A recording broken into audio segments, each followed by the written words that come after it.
In this video, I'm talking about the 5 most frequently asked questions about moving and living in the Rochester and Finger Lakes regions. Let's get into it.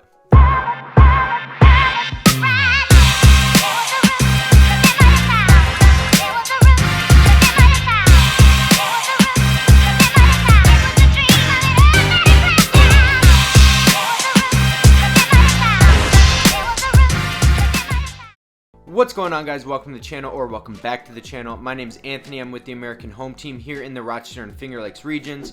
If you haven't already, be sure to hit that subscribe button and that notification bell so you're notified every Tuesday and Thursday that I release a new video. That being said, as much as I love making all this content for you on everything living, breathing, eating, sleeping, playing in the Rochester and Finger Lakes regions, I would love even more to help you with those real estate needs. So that number in that email that's popping up on the bottom of your screen, be sure to give me a text, a call, or an email. I absolutely love responding to those, and I am the guy that responds to those. So without further ado, let's get into it. The top 5 most frequently asked questions that we get about living in the Rochester and Finger Lakes regions.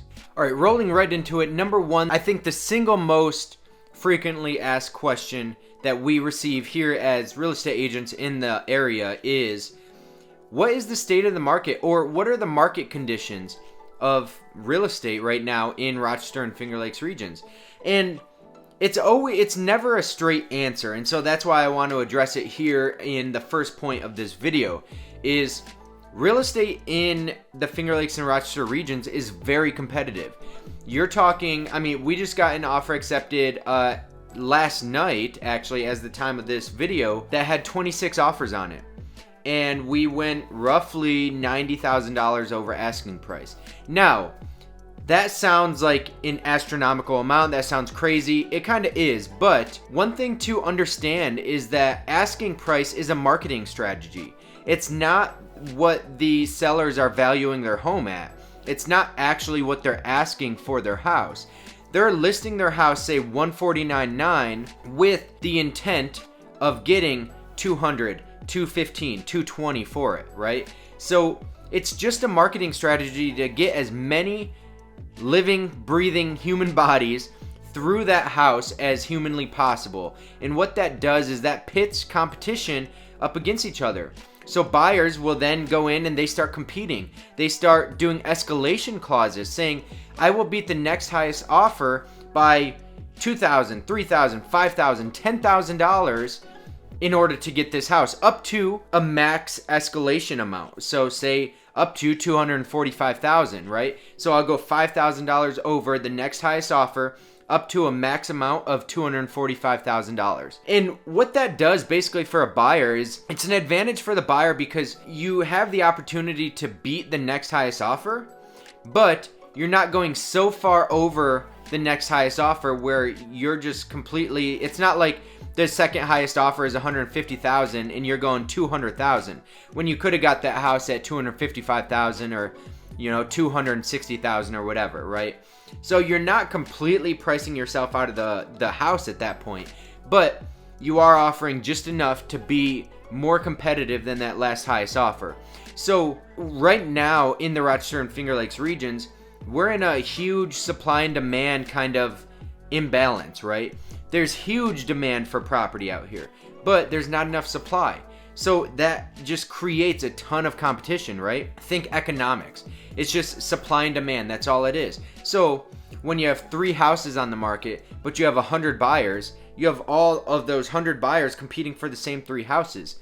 Similar to what it's like here in the real estate market. Now, that's not to say there's only 3 homes on the market, because there's far more than 3 homes on the market. Monroe County in the Rochester region, you're going to have a lot of homes on the market, but it's not a lot when you're talking about how many buyers there actually are in the market. So Ontario County, the Finger Lakes region, a little bit into Wayne County and some of these other counties here in the Finger Lakes, you're talking far less homes. People enjoy the houses that they're in, and they're locked into a low percentage right now. So you don't have very many options when you're a buyer looking for homes in the Finger Lakes regions. That's not to say you can't get a house, because you absolutely can. We're doing it every day. But you just need to go in with that mindset of, hey, I need to be a little bit more competitive. I need to put a little bit more money forward. I need to think about getting rid of contingencies. And what we can do to get rid of contingencies, because a lot of buyers, we understand, and we never recommend waiving a property inspection. We never recommend that. However, that is one reason why sellers aren't going with offers. They're not choosing a winning offer that has an inspection attached to it. They would rather a lesser headache, right? They're not going to choose an offer with an inspection attached to it. So what we do is we hire a inspector to do the walkthrough with us, to go see the house with us. And at least what that does is that gets a licensed contractor or inspector to go through and lay eyes on the property. And when you're walking through, they're doing their thing. They're kind of coaching you through, hey, this is what's going on here. This is why the floor is sagging. This is, why there appears to be a water stain in the roof or in the ceiling, and, etc. So at least what they can do is kind of give you a warm and fuzzy about offering on that house. They can check the big ticket items, the foundation, the roof line, all this, the big ticket stuff. They can at least give you the warm and fuzzy that none of that is compromised, and that the purchase that you're making is a safe purchase for you and your family. So it's not going to be the full in-depth 4-hour inspection that you would normally get during the contingency period. But at least it's something to give you a warm and fuzzy, make you feel safe about offering a certain amount of money on a house, going in non-contingent with that inspection, right? So it's something that we do, and the price is maybe half of a normal inspection. We work with some of the top of the line contractors in the area who do those inspections. They're very trustworthy. They have no skin in the game. It's not like they work for the sellers and they have a interest in getting that house sold. They don't. They're getting paid regardless. So they're going to tell you the truth. You are their client, and they're going to tell you the truth. They're going to make you feel safe, or they're going to tell you if it's not a safe house. So that's just something to be thinking about. But anything we can do to be more competitive in an offer is going to make you look better. That's more money, more earnest money. That's going to be less contingency. So if you're cash, that's good. If you are able to go 20% down and you're well qualified, you can do a cash guarantee. That's good. That's the same as cash. If you can be a conventional offer over an FHA offer, that's good. So the more money that you can put down, the less contingencies, like no inspection or anything like that, the better. And just being more flexible with closing dates, allowing maybe a post-possession, offering to cover moving costs or something like that. Something creative that we can do to offer a more competitive offer. All right, moving right along into question number 3 is healthcare. What kind of healthcare is there in the Finger Lakes and Rochester regions? Well, our area has some of the top healthcare in the nation, and that's because of University of Rochester and Strong Hospital. Strong Memorial Hospital is a tier 1 hospital, trauma hospital, I believe it's called. Somebody can correct me if I'm wrong in the comments, but my wife used to work there in the pediatric unit, and it is one of the best in the nation. We have, well, we don't because I'm not there, but Strong Memorial Hospital has trauma patients coming from Pennsylvania, from Massachusetts, from Ohio, from Connecticut, from all over the country, well, all over the Northeast region, coming into Strong Memorial Hospital because they're able to treat such a wide variety of patients. Whereas some of these other areas may not have this level 1 trauma or tier 1 trauma center like Strong Memorial Hospital has. That being said, University of Rochester is kind of the big umbrella, if you will, that houses Thompson Health, and Thompson Health has all sorts of hospitals throughout the region. There's one in Penyan, there's one in Canandaigua, there's Shortsville Family Practice, they're all over the place, right? Thompson Hospital is now affiliated with University of Rochester, so the same level of care at Strong Memorial Hospital is now in Thompson Hospital. So Thompson Hospital is all over the place, and it's all under the umbrella of University of Rochester, so you're getting amazing care. Stepping outside of Strong Memorial Hospital and University of Rochester, you have Rochester General Hospital, you have Unity Hospital, and then you have Highland Hospital. That Highland Hospital is actually where I had a neurosurgery done, a brain surgery, And I cannot be more thankful for the neurosurgeon and the doctor and the nurses and the care that they took of me when I was in the hospital. I cannot speak highly enough of Highland Hospital and Strong Memorial Hospital. They are just amazing from my personal experience. Got some family, got some friends that work in both of them, but they're just outstanding. When somebody needs immaculate care or they have some sort of condition that is really life-threatening, you're going to be taken care of at Strong or Highland Hospital. I promise you, they will do the best that they absolutely can. And it's just, they have state-of-the-art equipment. They have top in the nation researchers, top in the world researchers. So just the teams at these hospitals in the area are just bar none. You really can't beat it unless you're going to like the Research Triangle of North Carolina, or maybe, places out in California or Boston, Massachusetts, or something like that. But I believe that our healthcare system, the hospitals specifically that we have here in the Rochester and Finger Lakes region, you can't beat it. And so if you're moving here from somewhere like California and you're saying, am I going to get the same quality of care? The answer is yes, you will. Or if you're coming from somewhere that doesn't have great healthcare, rest assured you will have great healthcare here. I promise you, healthcare here is among the best in the nation, among the best in the world. So you can feel comfortable bringing your family here because they are the best. Moving right along to question number 4 is, what about public transportation?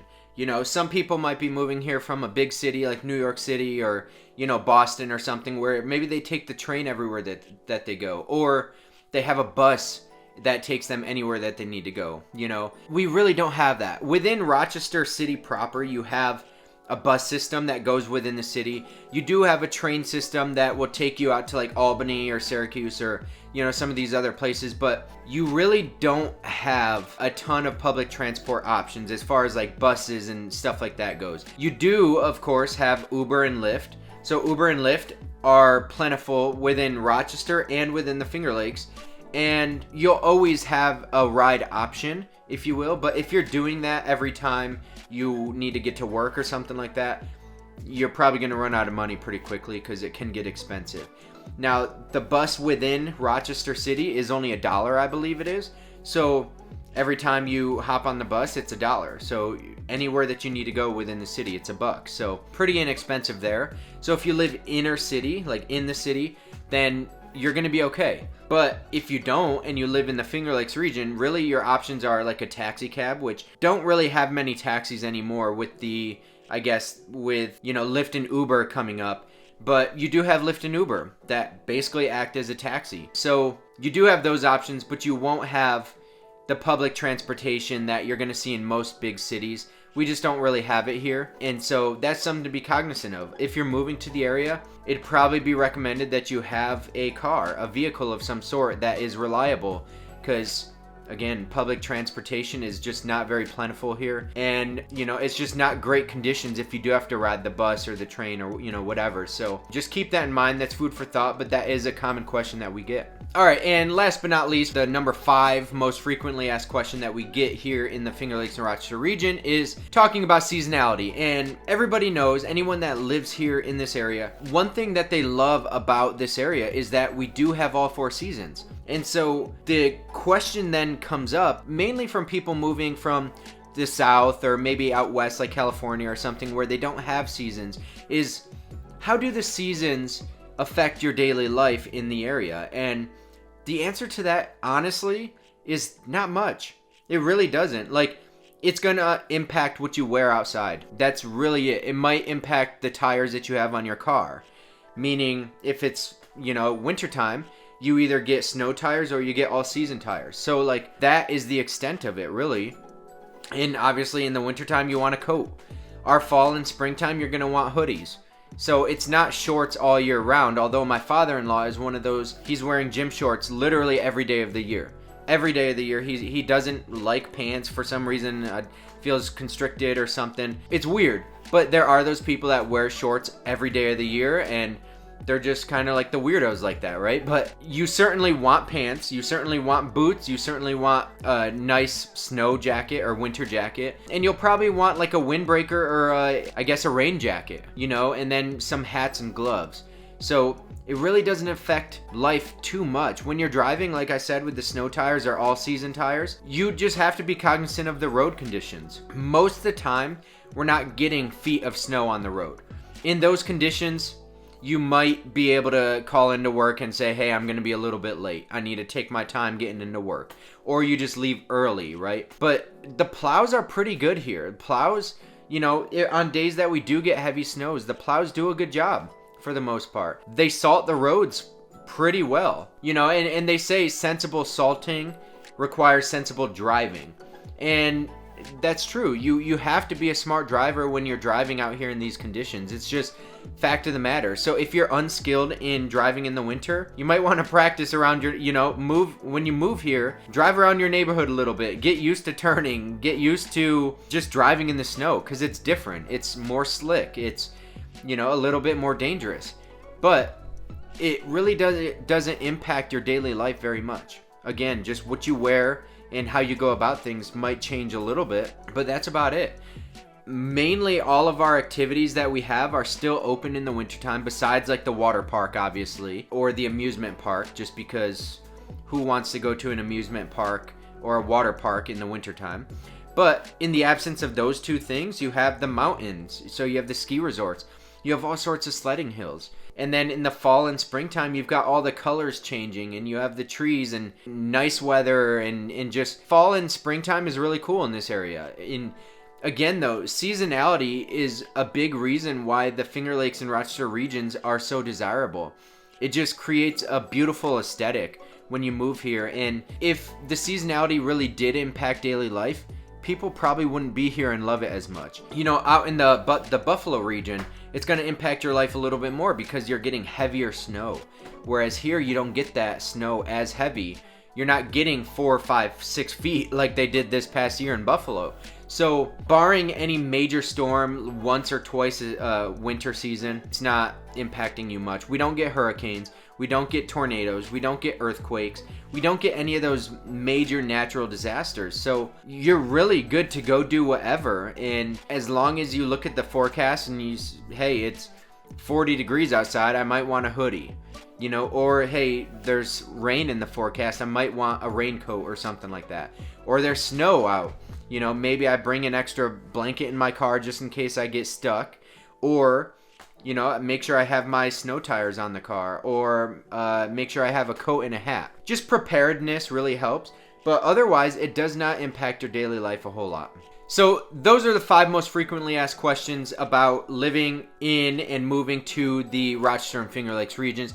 If you guys have questions that maybe I didn't answer here on this video, feel free to comment in the comment section, or, you know, shoot me a text or give me a call or email or something like that, to make sure that I can get them answered. I want to make these videos and answer all of your questions for you, so that when you make the decision to move here to the Rochester and Finger Lakes region, you can do so as educated as humanly possible. And I love that you're doing that through these videos and supporting this channel, and it just gives me a great feeling knowing that what I'm doing is helping you guys in making your move.